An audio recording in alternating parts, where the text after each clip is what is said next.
Do y'all remember what we were told when we were little?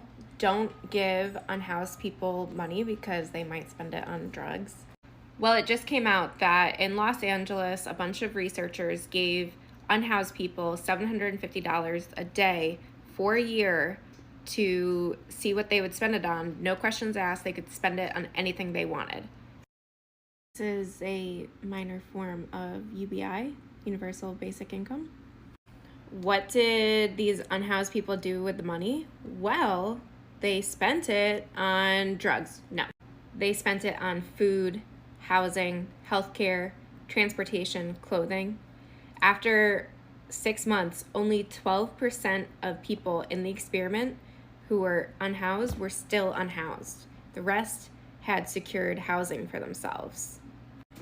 This goes along the lines of people, when people say, they should just get a job. Do you know how hard it is to get a job when you're unhoused, when you don't know when your next shower is coming, your next meal, to look presentable and to show up for an interview and then to show up on time for work day in and day out where you're just going to be sleeping on the street? It's near impossible. Okay, but let's talk about the $750 though. Let's talk about the psychology though. So there's a psychological effect called the scarcity mindset. And a scarcity mindset can impact cognitive function and decision making.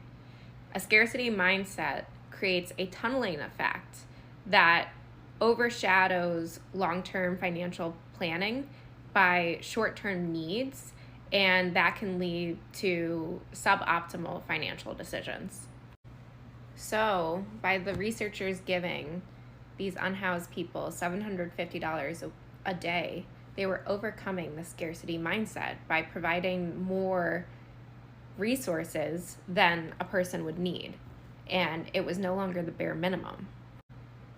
These people weren't being means tested. They weren't being put into a stressful environment. They were being removed from the environment with proper resources and then demonstrated how they were able to thrive once they were removed from that stress and removed from those damaging psychological effects of a stressful environment where your resources are scarce and you are living out on the street. All in all, this study should demonstrate that we should raise the minimum wage and that UBI is not a bad idea.